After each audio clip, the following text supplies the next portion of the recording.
Simulan natin ang kwento ng kasong ito sa isang tahimik at payapang araw noong ika-1 ng Marso, 2000 sa Aberdeen, Australia. Isang maliit na bayan na halos walang karahasan sa krimen at lalong hindi sanay sa mga mararahas na pangyayari. Habang ang lahat ay tila normal at walang anumang kakaiba, may 2 batang pinapunta sa bahay ng kaibigan para doon magpalipas ng gabi. At sa parehong oras na iyon, may isang hindi inaasahang krimen na unti-unti nang nagaganap naman sa likod ng mga saradong pinto. Isang pangyayaring hindi magtatagal ay yayanig hindi lamang sa buong bayan kundi pati na rin sa buong bansa.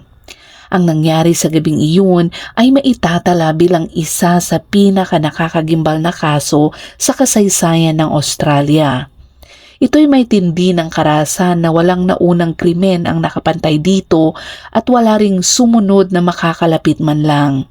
Ngayon, tatalakayin natin ang kwento ng isa sa pinakakilalang babaeng mamamatay tao sa Australia. Isang babae na hanggang ngayon ay nananatiling nag-iisang babaeng bilanggo sa bansa na nagsisilbi ng habang buhay na sentensya ng walang posibilidad na paglaya at may isang bihira at hindi pangkaraniwang espesyal na utos na inilagay sa kanyang file dahil sa sobrang lala at tindi ng kanyang ginawa. At bago natin himay-himayin ang detalye ng kasong ito, ay kung bago ka pa lamang dito sa ating channel, ay naway huwag mong kalimutang i-click ang subscribe button at pindutin na rin ang notification bell para lagi kang updated sa mga latest na kasong tinatalakay natin dito.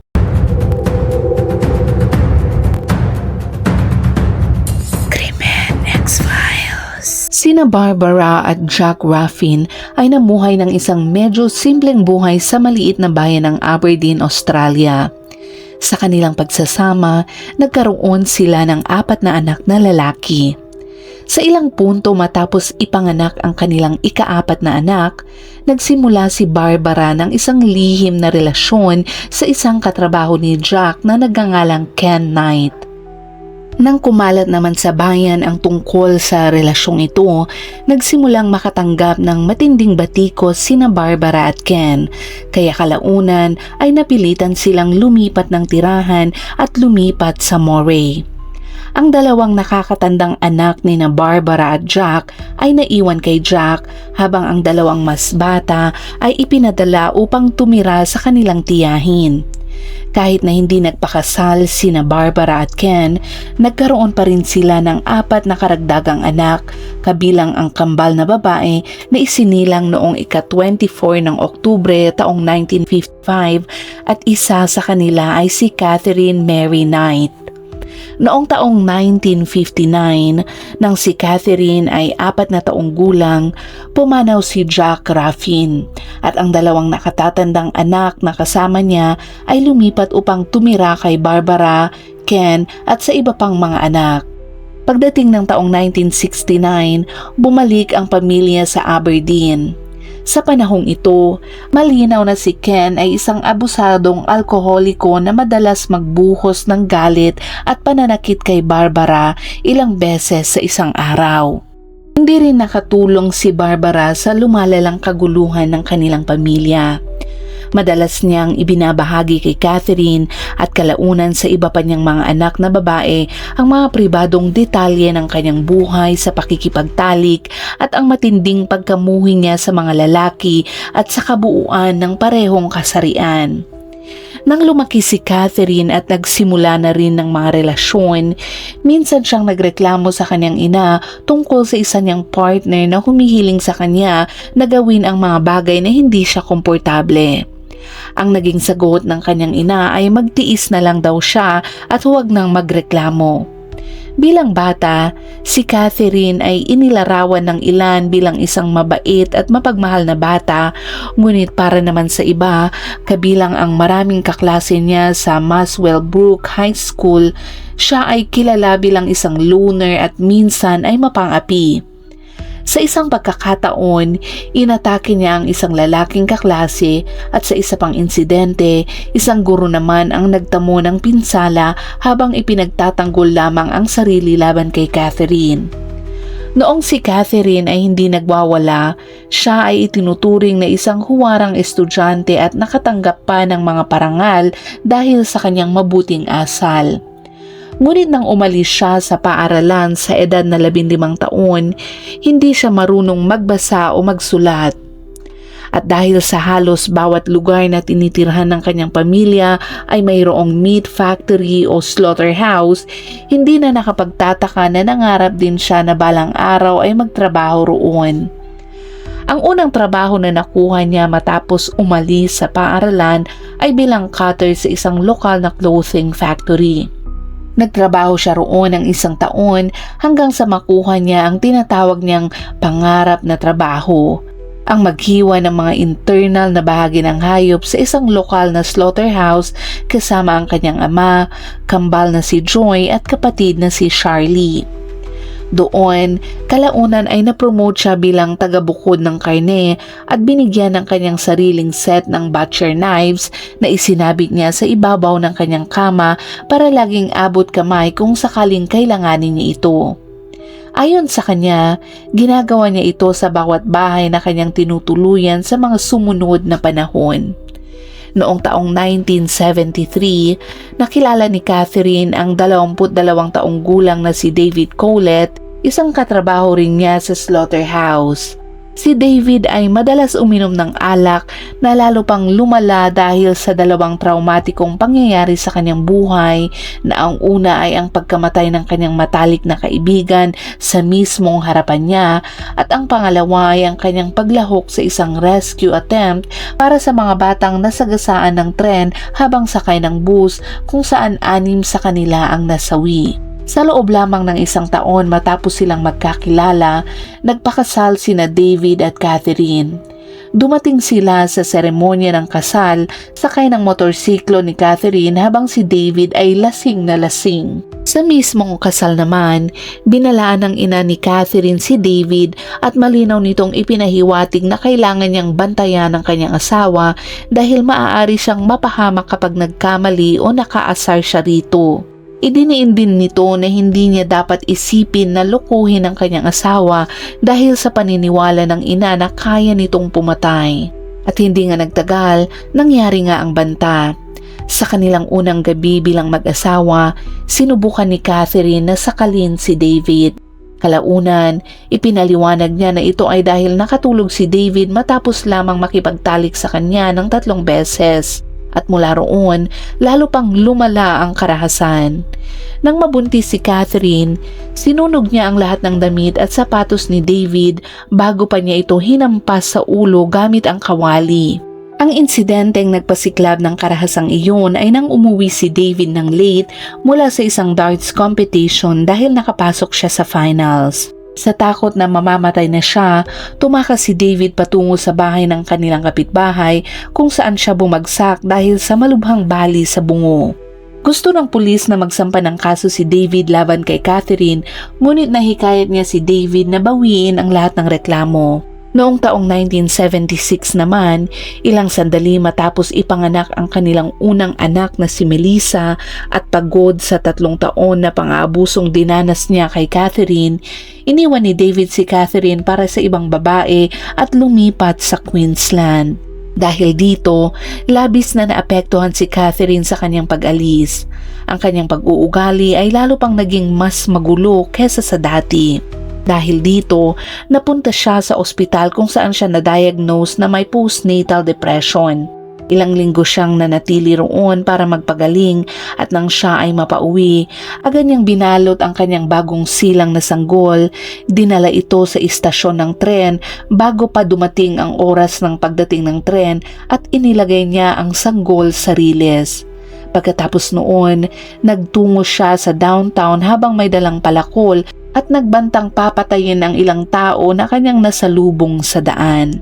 Sa istasyon naman ng tren, isang homeless na lalaki ang nakakita at nailigtas ang 2 buwang gulang na si Melissa ilang minuto lang bago sana dumating ang tren. Muling na-admit si Catherine sa ospital, ngunit kinabukasan ay kusa siyang nag-discharge. Hindi na nakapagtataka dahil wala pa ring pagbabago sa kanyang pag-uugali. Sa Sa loob lamang ng ilang araw, sinugatan naman ni Catherine ang mukha ng isang babae gamit ang isa sa kanyang paboritong kutsilyo at pinilit itong ihatid siya papuntang Queensland para hanapin si David. Ngunit pagdating nila sa isang gas station, nakatakas ang babae at doon ay nagbanta si Catherine na papatayin ang isang batang lalaki na naging bihag niya. Dumating ang mga pulis, dinisarm siya at ipinasok siya sa isa pang psychiatric hospital. Doon ay inamin ni Catherine sa mga nurse na plano niyang patayin ang mekaniko sa gas station dahil ito ang nag-ayos ng sasakyan ni David na naging dahilan ng pag-alis nito sa kanya. Sinabi rin niya na plano niyang patayin si David at ang ina nito kapag nakarating siya sa Queensland. Nang ipaalam ng pulis kay David ang insidente, iniwan niya ang kanyang kasintahan at bumalik sa Aberdeen upang tumira muli kasama ang kanyang ina at suportahan si Catherine sa kanyang pinagdaraanan. Pero pagkalabas ni Catherine sa huling pasilidad, lumipat sila ni David pabalik sa Ipswich kung saan nakakuha siya ng isa pang trabaho sa slaughterhouse sa Dinmore Meatworks. Makalipas ang ilang taon, nagkaroon sila ng isa pang anak na babae na si Natasha. At 4 na taon pagkatapos noong taong 1984, iniwan ni Catherine si David. Ang susunod na malaking relasyon ni Catherine ay nagsimula naman noong taong 1986 nang makilala niya ang isa pang David. Ito ay si David Saunders, isang 38 taong gulang na minero. Sa loob lamang ng ilang buwan, lumipat si Catherine at ang kanyang mga anak mula sa government housing at tumira sa bahay ni Saunders. Magulo ang kanilang relasyon kung saan si Catherine ay palaging may hinala sa bawat kilos ni Saunders, dahilan para paulit-ulit niya itong palayasin sa sarili nitong bahay. Umabot pa ito sa punto na pinatay niya ang 2 buwang gulang na tuta ni Saunders sa pamamagitan ng paghiwa sa lalamunan nito sa harapan mismo ng lalaki. Sinabi niya rito na ito raw ay babala kung siya ay manloloko. Sa isa pang marahas na insidente tulad ng ginawa niya kay David Collett noon, hinampas niya si Saunders sa ulo gamit ang kawali, dahilan para mawalan ito ng malay. Sa kabila naman ng tindi ng karahasan sa kanilang relasyon, nagkaroon pa rin sila ng anak na babae at pinangalanan nila itong Sarah. Ngunit may hangganan din ang lahat ng ito. Ang huling punto ng pagputol ng relasyon ay matapos ang isang matinding away kung saan hinampas ni Catherine ang mukha ni Saunders gamit ang plancha at sinaksak siya sa tiyan gamit ang gunting.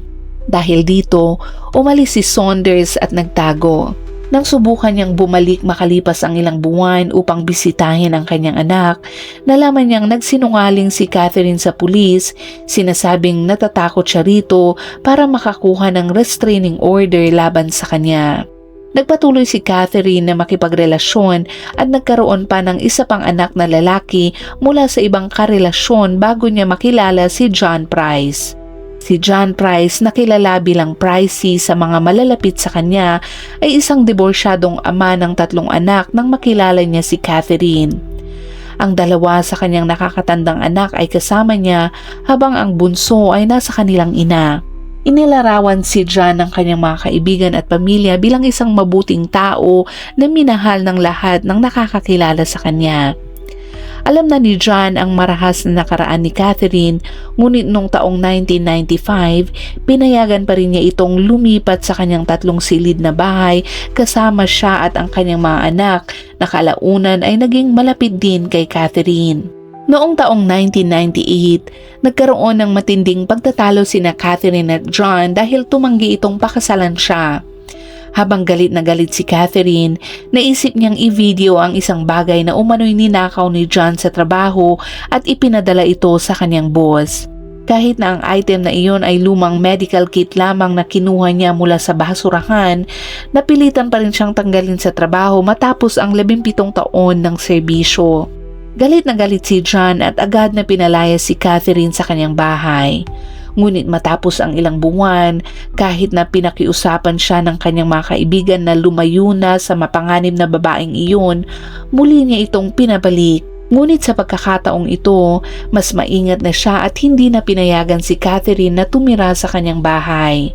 Patuloy na nag-away ang dalawa ng mas madalas kaysa dati at ang mga kaibigan ni John na nadismaya sa kanyang pagbabalik sa ganoong sitwasyon ay unti-unting lumayo na rin sa kanila. Sa pagtatapos ng Pebrero taong 2000, tuluyan nang napuno si John sa patuloy na pang-aabuso sa kanya ni Catherine. Pagkalipas ng ilang nakakatakot na insidente kung saan makatwiran na siyang natakot na papatayin siya ni Catherine, kasama na ang isang pagkakataon na nagising siya at nakita itong nakatayo sa paanan ng kanyang kama na tila may hawak na kutsilyo sa likod nito, tuluyan ang pinutol ni John ang relasyon nila at kumuha ng restraining order laban sa kanya. Ipinagbabawal ng order na iyon na lumapit siya kay John o sa kanyang mga anak.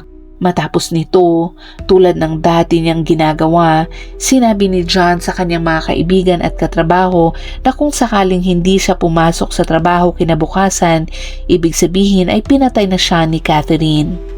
Nakiusap ang kanyang mga katrabaho na huwag na siyang umuwi, pero dahil sa takot na baka madamay ang kanyang mga anak, pakiramdam ni John ay wala siyang ibang pagpipilian kundi umuwi para protektahan sila. Pagdating niya sa bahay ng gabing iyon, wala ang kanyang mga anak.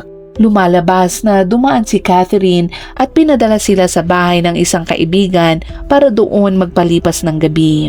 Kahit na wala si Catherine sa bahay, nanatili pa ring umiwas si John sa loob ng mahabang oras.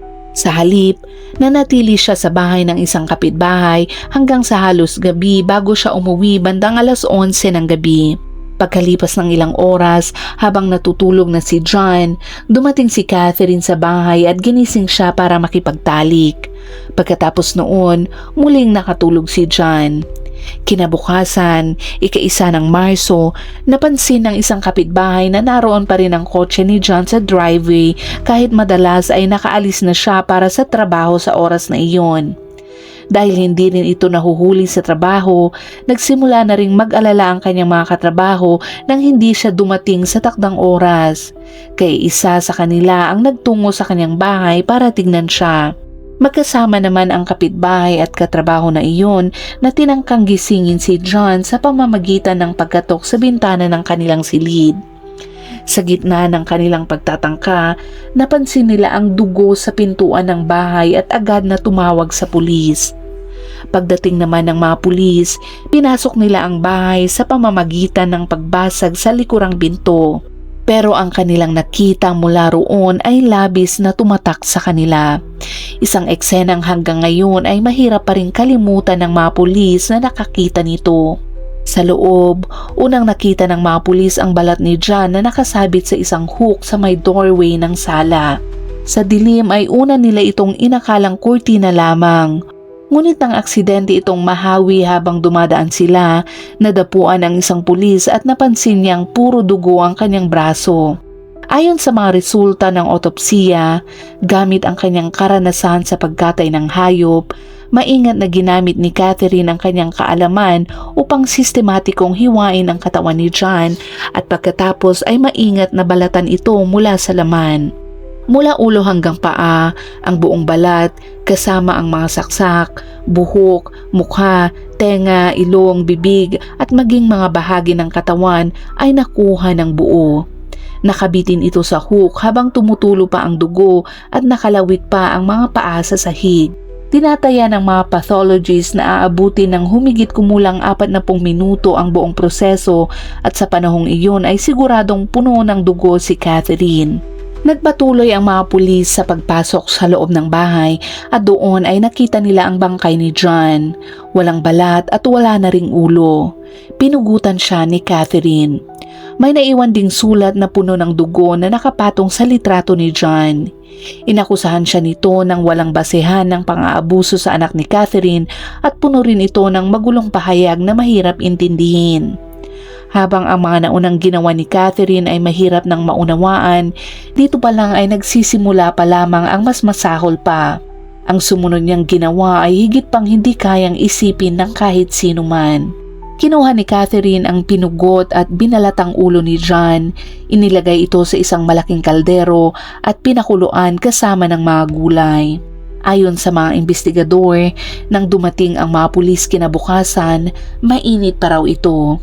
Ayon sa mga ulat, may nakitang eksena sa mesa na tila pagkain, may gulay, gravy at nilutong karne. Isang investigador ang nagsabi na para itong eksena sa isang horror movie na sobrang tindi na parang hindi ka panipaniwala.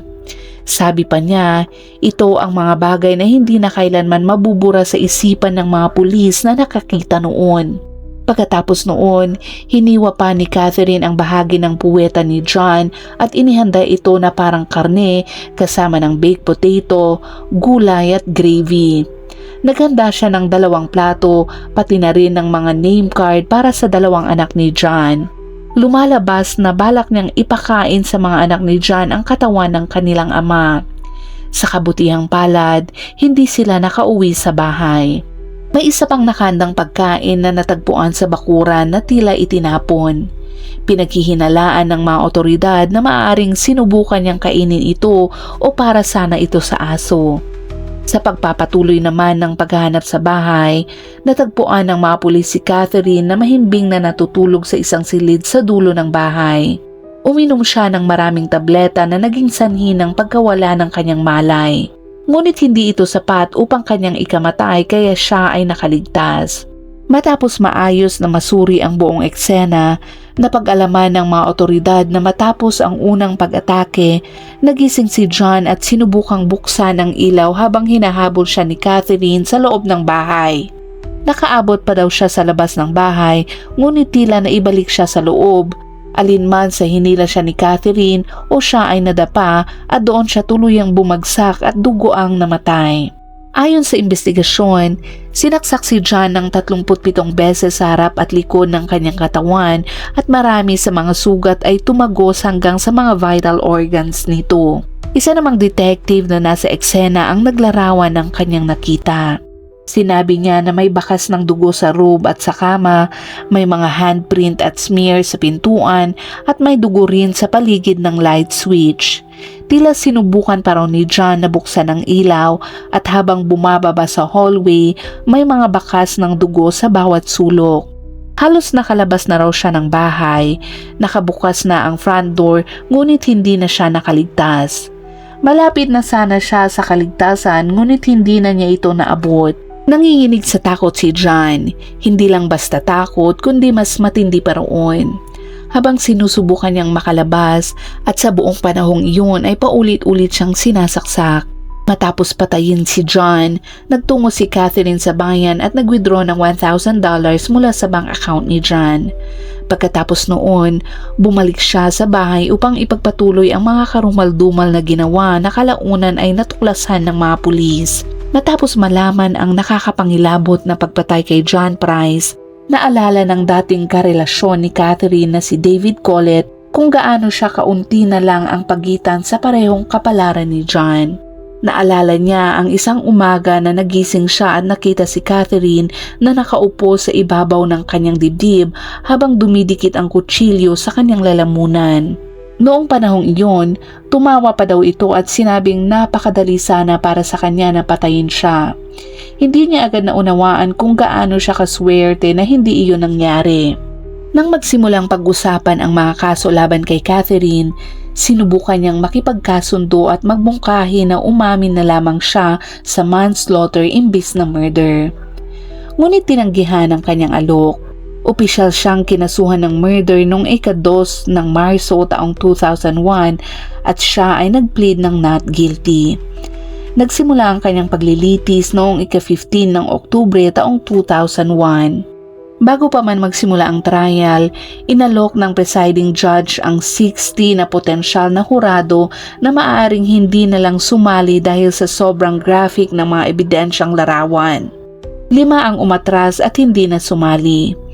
May ilan pang umatras matapos marinig ang listahan ng mga testigo. Pagkatapos noon, nabuo ang jury. Ngunit bago pa matapos ang araw na iyon, ipinaalam sa hukom na balak ni Catherine na baguhin ang kanyang plea mula not guilty tungo sa guilty. Agad na ipinagpaliban ng hukom ang pagdinig at inutusan ng isang psychiatric assessment upang matiyak kung lubos na nauunawaan ni Catherine ang bigat ng kanyang desisyon at kung siya ba ay sapat na may katinuan para dito. Ayon sa isang ulat ng hukom ay ito.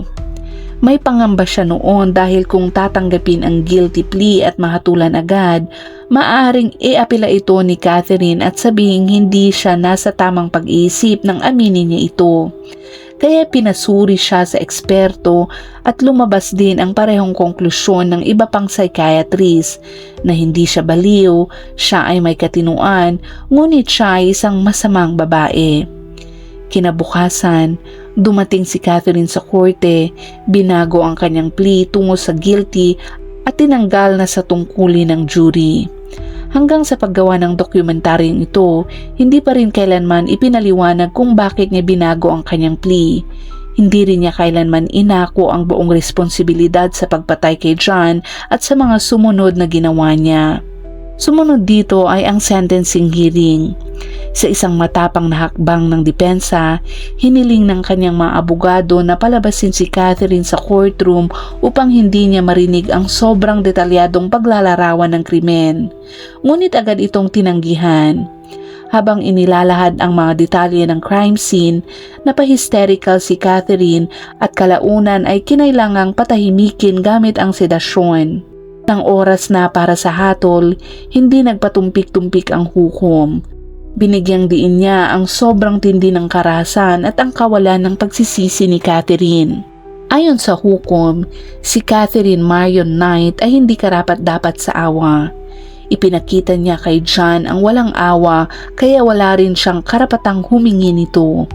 Ayon sa kanya, ang mga huling sandali ni John ay puno ng matinding takot habang para kay Catherine ay tila ito ay sandaling kasiyahan lamang. Wala siyang ipinakitang pagsisisi o paghingi ng tawad at kung siya ay palalayain, magiging seryosong banta siya sa lipunan. Dahil dito, hinatulan si Catherine ng habang buhay na pagkakakulong at tinanggihan ang posibilidad ng parol dahilan upang markahan ang kanyang kaso bilang never to be released, isang una sa kasaysayan ng mga babaeng bilanggo sa Australia. Ayon pa sa hukom, ito ang isa sa pinakamatinding kaso na kanyang hinawakan at labis itong naging mabigat para sa kanya. Sinabi pa niya na matapos ang kaso, hindi siya kumain ng karne sa loob ng halos 3 buwan. Sa kasalukuyan, si Catherine Knight ay nagsisilbi pa rin ng kanyang habang buhay na sentensya sa Silverwater Correctional Complex sa ilalim ng maximum security. Kilala ito bilang isa sa pinakamahigpit na kulungan para sa kababaihan sa Australia, kung saan madalas ang karahasan at malaking bahagi ng mga bilanggo ay may problema sa droga. Dahil din sa tindi ng krimen na kanyang ginawa, nakakapagpataw pa rin si Catherine ng respeto sa kapwa bilanggo at maging sa mga gwardya. Hindi siya basta-basta pinapakialaman ng kahit sino sa loob ng kulungan. Kapag kailangang halughugin ang kanyang selda, iginiit niyang manatili siya at manood. Madalas niyang sigawan ang mga gwardya at dahil dito, mas madali para sa kanila na hayaan na lang siyang manatili kaysa pilitin siyang pigilan na siyang tanging alternatibo kapag nakikitungo sa kanyang pagiging agresibo. Kaya bagamat wala siyang naitalang insidente ng karahasan sa loob ng kulungan kahit isa, kilala pa rin siyang may kontrol sa paligid niya at alam ito ng lahat. Sa katunayan ay binansagan pa siya ng mga gwardya bilang the boss. Sa kanyang pang-araw-araw naman na buhay sa kulungan, nagsisimula siya tuwing alas 7 ng umaga upang maghanda para sa kanyang 4 na oras na trabaho sa paggawa ng headphones. Inuulat na ito ang isa sa pinakamatrabahong trabaho sa loob ng kulungan na kinasasangkutan ng isang malaki at sobrang ingay na makinang pangproduksyon. Palagi siyang minomonitor at may mga gwardya na nakabantay sa bawat kilos niya. Pero sa kabila ng kanyang kilalang reputasyon at tuloy-tuloy na pagbabantay, nakabuo rin si Catherine ng isang reputasyon at maging isang personal na espasyo na kabaligtaran ng kanyang madilim na imahe. Kilala siya bilang Danana dahil sa pagiging tagapamagitan sa pagitan ng ibang babaeng bilanggo. Madalas siyang humaharang bago pa lumala ang mga pagtatalo, pinipigilan ang pagnanakaw at sa pangkalahatan ay umaako ng isang parang inang papel sa loob ng kulungan. Sa kanyang personal na espasyo naman, ginawa niyang tila tahanan ang kanyang selda. Nag-ipon siya ng napakaraming mga maliliit na gamit at alaala, mga bagay na siya mismo ang gumawa, nag-crochet o ibinigay ng ibang tao. Dahil alam niyang habang buhay na siyang naroon, sinabi ng kapwa bilanggo na mas mabuti na rin na gawing komportable ang lugar na iyon. Pagkalipas ng 5 taon mula sa kanyang hatol, umapela muli si Catherine sa kanyang sentensya, sinasabing masyadong mabigat ang habang buhay na parusa na walang posibilidad ng parol para sa krimeng kanyang ginawa. Ang naging tugon naman ng mga hukom ay malinaw. Ito raw ay isang kasuklam-suklam na krimen na halos hindi na kayang unawain sa isang sibilisadong lipunan.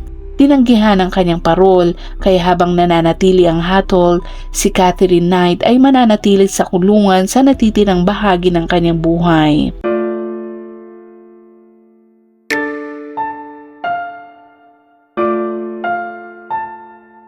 At diyan nagtatapos ang kasong tinalakay natin ngayon. At gaya ng dati, kung umabot ka sa dulo ng videong ito, ay naway wag mong kalimutang ilagay ang iyong saloobin sa comment section at ilagay mo na rin kung anong oras at saan mo ito napanood para alam namin kung saan umabot ang videong ito. Hanggang sa muli at palaging mag-iingat.